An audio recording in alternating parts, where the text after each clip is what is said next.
Can y'all hear me? Yeah, I can hear myself. Okay. So speaking of the little blurb about yoga and spirituality, I think that was mostly speaking about the postures. And so when people think about yoga, they think of the postures, pictures you see on Instagram or in magazines of people tying themselves up in knots or looking like a pretzel or touching their toes. And like for one of the first things that people tell me, if I tell them I'm a yoga teacher, I can't even touch my toes. But in reality, yoga is not about like being flexible or, touching your toes or, being able to do the postures. It's actually much older than that. It's a very old practice.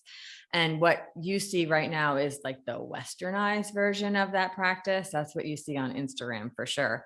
The origins are not completely fully known. Some people would say that it's from about 5,000 years old, but the first books, which was written was called the Yoga Sutra by Patanjali, and it was written about 2,000 years ago. And in this book, he defines yoga as the ceasing of fluctuations of thought. So that isn't anything about postures. And he said this method was the method you can use to achieve this state is devotion, kind behavior, and meditation. And he does mention asanas, but not, which is the postures of yoga, but not, he just uses the word and doesn't mention it more than that. And then about in the 14th century is when they actually have a book called the Yoga Pradipika, which is actually shows like the actual postures that you might recognize today from class. And that describes the postures and this channeling of your energy, like your chakras, to gain the state of bliss. When I started doing yoga, I just did it for exercise. I had a VHS tape, if remember those. And I would put it in and do it in my basement. I had two actually. And one of them really started off with breath work. And I was always like, oh my gosh, this is like, why are we doing this? I just want to like start moving. But the reality is that breath work is a major part of yoga. And so anyway, back to yoga and Patanjali. In his book, he describes the 8 limbs of yoga, which is really the basis of yoga spirituality. And the 8 limbs are like, they're like branches of a tree. So you need all of them to create the whole tree of yoga. And practice together, they can yoke, which is the actual meaning of the word yoga, means yoke. They can yoke your actual self to your divine self. And that's just kind of a really simplistic explanation. In yoga, a lot of the postures that the names are in Sanskrit, and a lot of this was written in Sanskrit, and Sanskrit is a language of vibration. And that when you speak the words, you're actually, they believe you're actually kind of, creating the essence of the thing. So in yoga, some classes do a lot of chanting and mantra, and they do it in Sanskrit. And so when you're chanting or you're doing mantra, you're actually like vibrating the essence of the word. So you'll do a chant to God, and you're vibrating that essence of that specific God, and sending out the essence for devotion. So we're going to go on to our 8 limbs. So the first one are the yamas. And there are actually 5 different ones. And the first one is, I have to switch my page. The first one is Ahimsa. So this is nonviolence, and so Ahimsa is a Sanskrit word, and Sanskrit is a language, like I said, it's a vibrational language, and it doesn't always translate perfectly into English. And so for Ahimsa, we translate it as nonviolence, and that means like physically nonviolence, like do not kill, but it also means nonviolence to yourself, treating yourself well. And yeah, it's a good one. Also, some yoga practices, like if you go to some specific classes, they'll also use this to tell you why you should be vegan. So, but not everybody agrees with that, but there are some places that are really pushy in that way. Number 2 is Satya, which means truthfulness. And for example, Gandhi, he lived his life by the vows of Ahimsa, nonviolence, and Satya, truthfulness. It's not only not telling lies, but being true and honest with yourself and having self-knowledge. And then the next one is Asatya, which is non-stealing or non-desiring. So non-stealing, don't go out and steal a car, but also non-desiring, don't spend your life thinking, oh I would be better if I only made $1 million, or if I could get this car, or if I had these shoes or whatever. If you can kind of let go of that feeling of wanting, that's one of the yamas. And then we have Brachimachara, the right use of energy.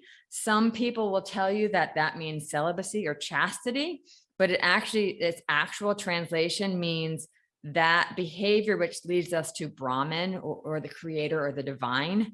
And so think about the behavior, that your behavior, you want to have it less letting external influences change your behavior, not letting, social media or other people's wants and needs for you change your behavior, understanding your own behavior, and finding kind of peace internally.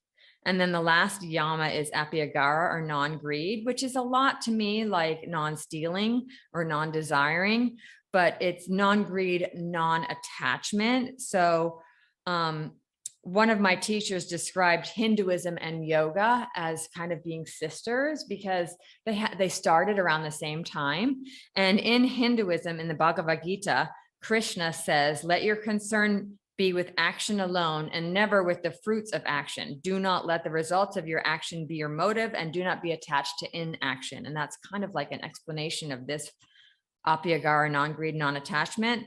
So what it's really trying to say is, don't do something just because you're looking for the outcome. Don't do your job just because you're looking for a raise, or you're looking for, your boss to tell you you're awesome. Don't, do the speech at church just because you want everybody to be like, hey, you did so good. Do it because you do it because you want to do it. Do it because you want to share. Do it because it's the love of the doing of it. And now we're getting to limb number 2. So there's 8. This is only number 2. Only the first 2 have 5 parts, and then the rest of them you'll get once we talk about them. The niyamas. So the yamas are how you interact with the world, and the niyamas are how you interact with yourself inside, your self-discipline. The first one is Satya, which is cleanliness. That's a great one, right? Meaning cleanliness of the body, and, but also it means cleanliness of the mind. So not letting yourself, besides eating well and, treating yourself well, don't let your mind, how your mind can talk to you and take you down that path of negativity. So you want to be able to control that a little bit, or think about that, and have the cleanliness of the mind. Having clean thoughts, but also having an organized house. Like, it's all of that. So having an organized household, how, like, if you go in your house and it's all messy, it can make you stressed. That's Saucha. And then there's Samtosa, which is the practice of contentment, being happy where you are right now. Rather than thinking it reminds me also of the non-greed. Rather than worrying about if I had this or have that, be happy where you are now. Practice just gratitude, right? Rather than trying to push your reality to be something different. Then we have tapas, which is heat, but also spiritual austerity, which seems so different. But because, like I said, the words don't translate to English super well, but this means discipline, having discipline, doing your practice, doing your yoga at home, or going to yoga, but also practicing your other yamas and niyamas. And also doing things that like kind of push you outside your box. That creates the fire within. So stepping outside of your comfort zone, doing something different. This is creating heat in your body, in your heart, getting a fire. The next one is Svadhyaya, the study of sacred scriptures, and also the study of yourself. So again, the translation is bigger. So this is the study of yourself, kind of with the big S, trying to figure out who you are in the universe, not your ego, but who you really are, and understanding who, like your relation to others. This is more like self-study and working on yourself. And the last niyama is Ishvara Pranayama, which is surrender to God, or surrender to the higher power. So This reminds me of Mickey Singer. He wrote his book, The Surrender Experiment. And this is just a less, in it, he talks about, he just decided to surrender. So whatever happened, he went with it and he let go. And instead of, you know, thinking, oh, but I wish this would happen or this happens, whatever happens, he got a job offer, he took it because the universe was saying, here you go, you should do it. And he was like, well, I don't really want to, but I, you know, and that's just surrender. Allow yourself to go with the flow, really is what I think of surrender. All right. And so those are the first two. And then the next one is asana, which is the poses. So you have your kind of your disciplines, kind of your things that you need to do to keep yourself spiritual. And then you have your yoga practice, your because your body is your temple, right? It holds your spirit. And it helps you, this builds upon your yamas and your niyamas. So I thought maybe we'd do just a tiny, tiny bit of asana. So I invite you to just sit up a little bit straighter in your chair and take your shoulders up towards your ears and then back down behind you and then all the way down and relax. And breathe in and breathe out. And then allow your chin here to dip down to your chest. And we want to be comfortable. We never want anything to be painful in yoga. And then we're just going to roll our right ear to the right shoulder. And then roll the chin down to the chest. And then roll the left ear to the left shoulder. And then chin down to the chest. Good. And then we're just going to look up, and that's a tiny bit of yoga. So there are, yeah, you can do it. So it's funny because people think you have to do elaborate postures to do yoga, but literally this is a yoga pose, just standing here, doing that neck rolls. Everything that you've done, any kind of stretching you've done, you can incorporate that and think of that as yoga, as long as you're doing it mindfully, thinking about your body and connecting with your body. And so now we're on to limb 4, and that's pranayama. This is breath practice.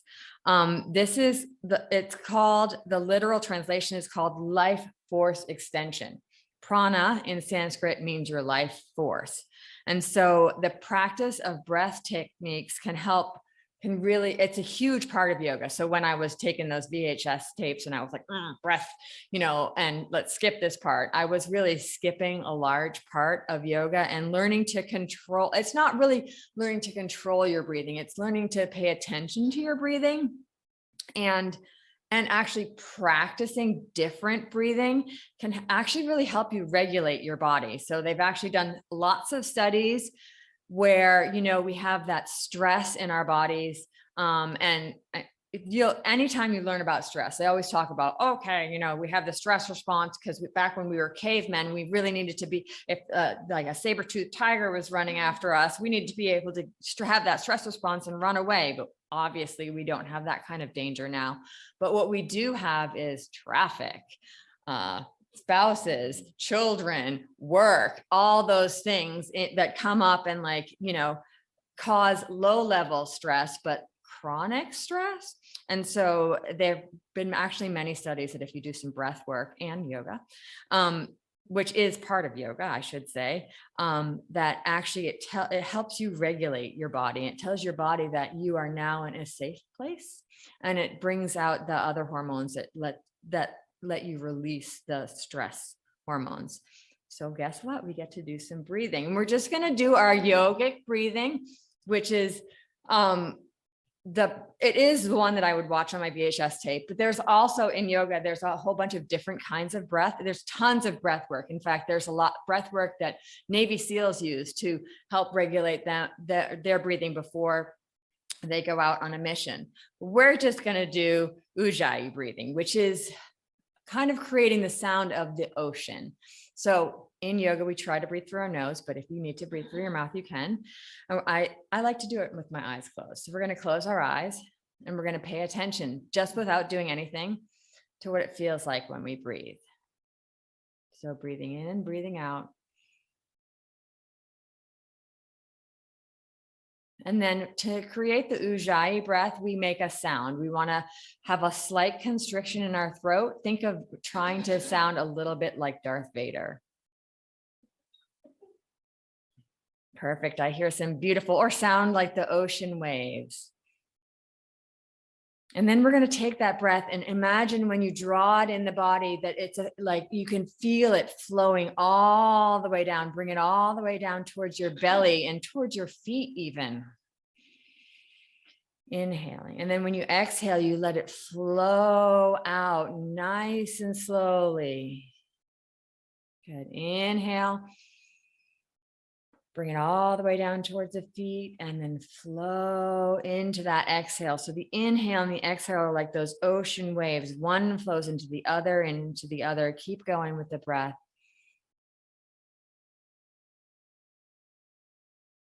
Good. And we'll open our eyes and you can breathe however you like. This is a great technique to use, or actually, really what I invite you to do is throughout your day, notice how you're breathing. And sometimes we really breathe shallowly, right in the top of our chest. And you might not be feeling like you're taking that deep breath. And so if you're feeling a little stressed, feeling like your shoulders are coming up to your ears, feeling a little tense, I invite you to think about your breath a little bit more and take it into the body and try to breathe a little deeper into the belly. And so now we're on limb 5, which is pratyahara, which is the withdrawal of senses, of your sensory transcendence. And this again reminds me of Mickey Singer in The Untethered Soul. When I first read that book, I was like, I know all that, but I realize now, like he kind of repeats himself a lot, but some people read that book and are like, oh my gosh, it just absolutely opened my eyes. But I realize now that a lot of what I learned as a yoga teacher is he's a yogi. So he started off doing yoga and then wrote his book. And so a lot of what I learned as a yoga teacher is what he's talking about. I just happened to learn it in a different way. So what he talks about is being able to take that step back behind yourself almost, and learning that those voices in your head, or really it's just the one voice, the voice in your head that talks all the time, that tells you, oh, do I sound normal when I'm doing this speech, or is my hair okay? Are they listening to me? That voice that just talks. You can actually kind of learn to take a step back and realize that voice talks all the time, and I don't actually have to pay attention to it. That actually is maybe not fully me. Like it's in there, but it's not me. And actually, I don't know if you know, but not everybody has a voice. And for me, it's like a voice, but not everybody has a voice. There's some other things that other ways that people have that talk in your head. But we pratyahara is learning to take a step back and release from that. And maybe it's only for a moment. Maybe you just realize I don't have to listen to that. Or maybe you realize that's a silly thing for me to think about or say. And so now we're going to move on to limb number 6, which is Jahara, which is the practice of concentration. So these 3 limbs, 5, 6, and 7, lead you to meditation, which is kind of, I used to say to people, yoga is all about getting ready for meditation. Like the practices are about getting your body ready so that you can sit for a long time in meditation. But I don't really think that's a good explanation for yoga itself, although meditation and getting ready for the practice of meditation is a huge part of yoga. But limb 6, dharana, is the practice of concentration. So if you think about or if you've never taken meditation, but if you've had a meditation practice, part of it is being able to kind of have that focus and have that concentration. If you think about being in the flow state, if you play a sport, or if you are a painter or anything else, anything that can kind of bring you into that flow state and that state of concentration, that is the practice of dharana. And now we move on to limb 7, which is the actual practice of meditation. So you need kind of to withdraw your senses. So kind of let go of the voice in your head to get to meditation, but you also need to be able to practice concentration. And then you get to the meditation where you're focused and detached. So it's for a meditator, like the ultimate goal of meditation is to be able to like have a completely quiet mind, but that's something that is really hard to achieve. Like if you have a regular meditation practice, you get to that spot maybe like 5 seconds, for a part of your practice, but it's a practice. So that's why you do it. You keep doing it so that you can learn maybe to just be a little bit more detached, or just to be a little bit calmer, or to get a little bit closer to that state of quiet mind.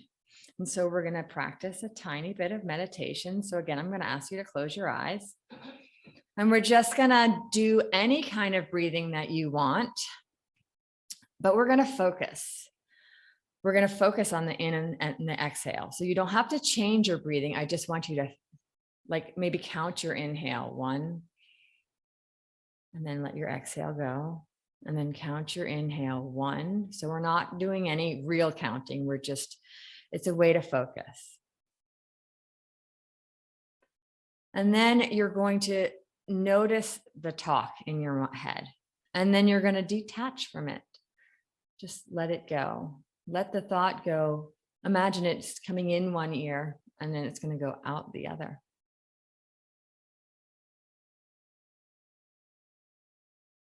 And you bring your focus back to the breath and the breath. And again, thoughts come in and thoughts go out. We don't need to follow the thoughts.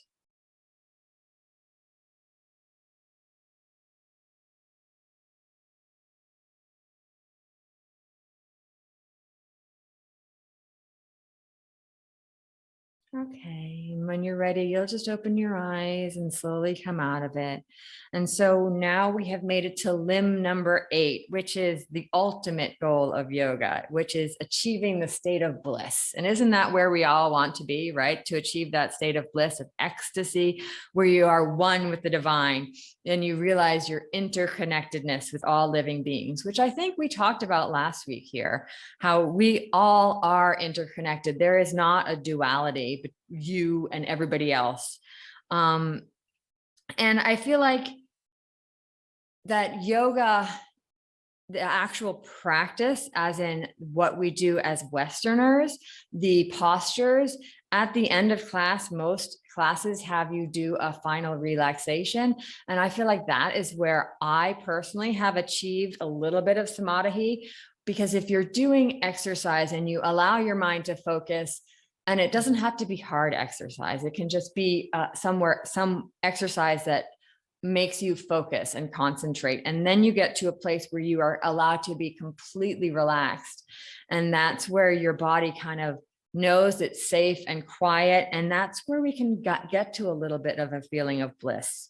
And that's ultimately what yoga is all about, being able to enhance your experience here on this tiny planet in this giant universe. And so I hope that, was interesting and helpful. And it's not, Aiden's like, now you have to say, come to my yoga class, but that's really not what I just thought I would, share a little bit of what I learned about spirituality and yoga. And so thank you, everybody.